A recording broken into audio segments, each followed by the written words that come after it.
Well, good morning, guys. Have y'all ever heard the term shoestring budget? Well, I'm on a rubber band budget because what y'all can't see is I have my camera, my phone, which I use to shoot all my videos with, attached to a dogwood sapling via a rubber band. And I told myself I am not going to buy any kind of equipment for YouTube until I make a dime off of YouTube. And that hadn't happened yet, so until then I'm going to continue to modify and get by any way I can. I think this is the first video I've ever reshot for you guys. I came down just a little bit ago and tried to shoot the first video, and as I rewatched it for quality, I noticed that I kept saying a lot. And one thing YouTube, making these, I've been having a lot of fun making these videos for you guys. One thing it has helped me with is realizing it's helped me to become a little bit better of a speaker, because I realized early on that I said you know and a lot, as in and you know, whenever I would well, there we go, just and you know. But anyway, guys, this is the reshoot. Said it again. This is the reshoot, and what I want to talk to you about is retirement. Retirement at 50. Traditionally, retirement at 50 would be seen as early retirement. But I think as people go on, I'm hearing more and more these days about, as we get older and as we think about things, we're really starting to question maybe how that we're basically trading time for just kind of a survival paycheck. And I think as the years go on, and as we get a little more mature, we're realizing that we may need to think about some other options just for quality of life.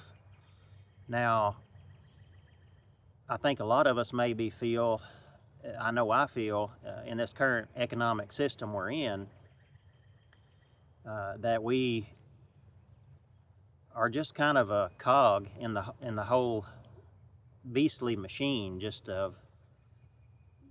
this economic monster of trying to fund our economic system and pay taxes upon taxes. And really, to that system and that economic system and that whole paradigm, we're really meaningless to that system, other than what we can actually what they can suck out of us. We're only worker bees in that, is what I think, and we're only as valuable as what we can contribute to keeping that whole machine running and the taxes upon taxes we can pay. And if you're like me and you find that you may want to kind of start removing yourself from that and start living your life and kind of regain your time as your own, and knowing that you don't want to leave this world with any regrets because you feel like you may not have lived life the way you wanted to live it and have the experiences that you wanted to have. So we're starting to look at some options maybe. Now, like I said, retirement at 50, traditionally that would be pretty early. But I think whether a person can retire fully at 50 or even draw way back out of the workforce at 50, there's a couple things at play. I think one of those things are our mindset toward the whole issue.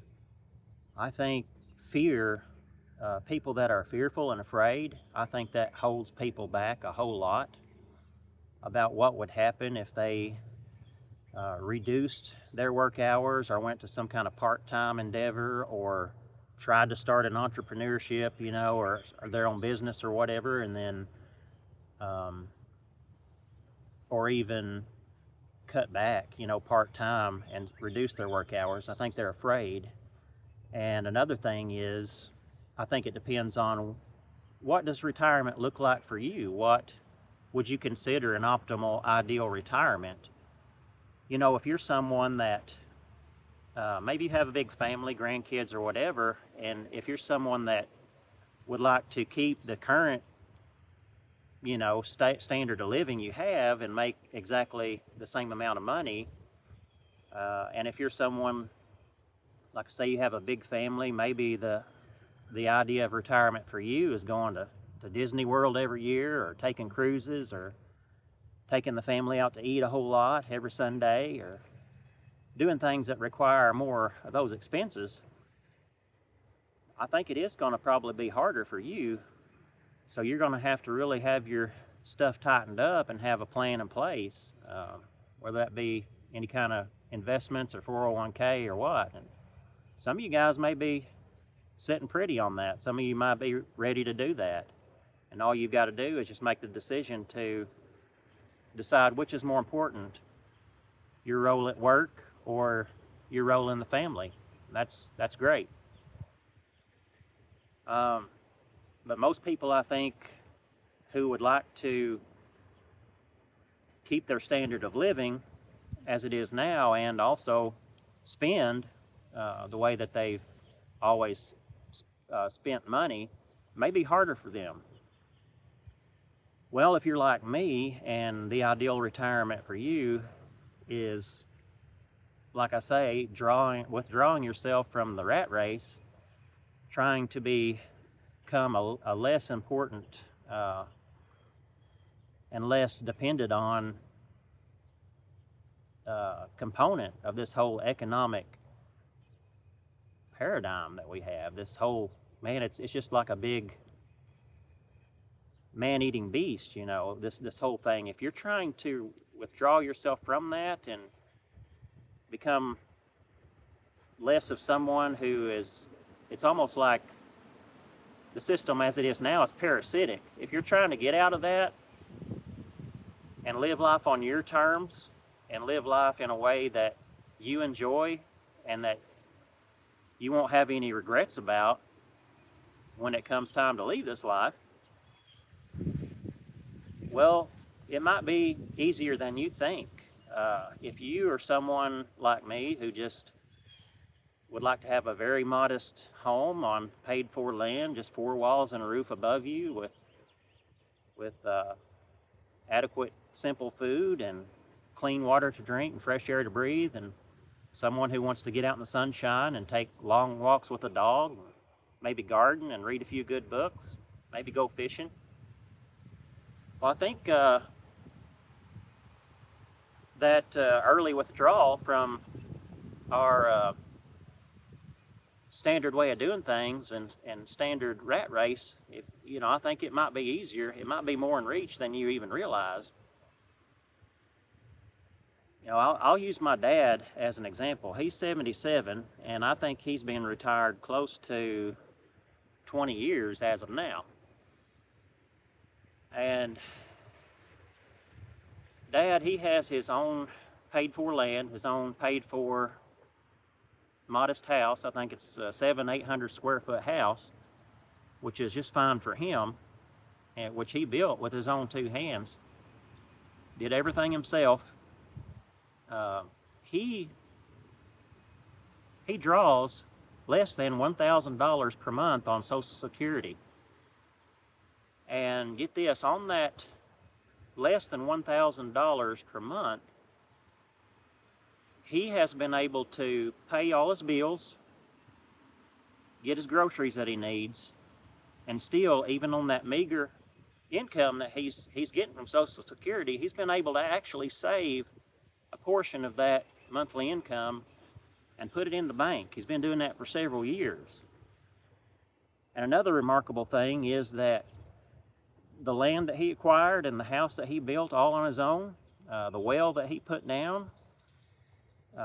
What's really remarkable, he was able to do all that on that meager income that he's been receiving from Social Security, along with the very meager savings that he had before that, and it wasn't a whole lot. Just enough to buy, I think, his land. But guys, you know, if you're wanting to take the leap and do something different, I wouldn't be afraid to do it. I really wouldn't. You know, I think, like I said, I think fear is what's holding a lot of people back. And there's a lot of people that'll die on $1 million. And what I mean by that is there's people that work and slave, and they'll bang their head against the wall and put money back into that retirement, put money back into those savings and investments, and they might gain $1 million. They might gain more than $1 million. It might be 500,000, might be 200,000, whatever it is. The point is, to them, that's their whole security. That's what they're counting on as their peace of mind. And they watch it and they worry about it every day. They'll look at the markets, they'll look at their account, see if it's gone up, if they've taken a loss, and they worry about it. But the weird thing is that it just sits there. It just sits there. I mean, they don't touch it.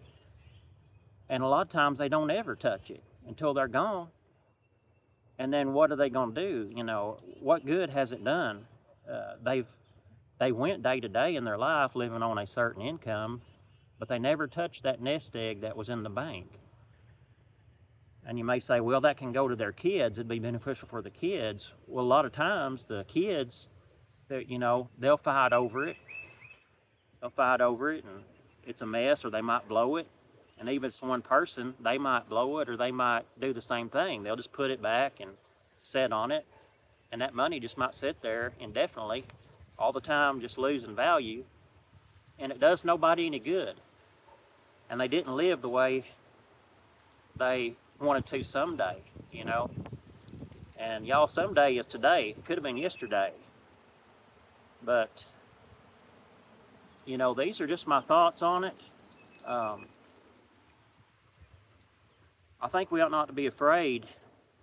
Life's too short. I don't think we ought to be afraid to live it on our terms. And if we can figure out a way to keep ourselves warm, watered, and fed, and do the things that we really, really want to do in our life, I think we ought to go for it and not let fear keep us back. Another part of that fear, I think, is the whole issue of health insurance, and that's a big issue, y'all. But I do know, you know, if, you know, there's some, well, let me just back up and say, it is about maybe taking some risks in life. You just have to weigh the risk versus reward. And I guess for some of you guys, it depends on how close you are, like to Social Security or retirement age, until you can get some kind of Medicaid or something. If you're healthy, you may go without health insurance. And I know that sounds insane. It just depends on how old you are. But the thing of it is, there is, like, even part-time employers that do offer some kind of health benefits. You know, that's maybe one option. And there's some options for some health insurance premiums that are based on your income. And let me just mention this. I checked the amount of money that the federal government considers us to be in poverty, the poverty line. And just looking at that number, I can tell you that I could live comfortably on much less than that number. And like I say, you can find health insurances based on your income levels. So there may be options out there for you guys. Well, this, you know, anything I've said here today, this is certainly not advice. I don't feel like I've at any time given you advice. I've just given you my thoughts. This is what my channel's about. And I would like this channel to be a place of conversation. I would like to hear your thoughts in the comments. I mean, if you have retired early, I'd like to hear about that and what has worked for you. What has been some of the challenges? Did you try to retire and you had to go back to work? I don't know. I'm curious about it. But I think a lot of us are around the age of 50, which I am. I think we're looking for ways to do life differently, and we're thinking about the quality of our life. All right, guys, I'm going to jump off here and go up here and go get my groceries. Grocery day. Got to pick up some groceries. They're going up like a lot of other stuff. Looks like it's going to rain too on us, so I'm going to get up here to the house. We'll see you guys next time.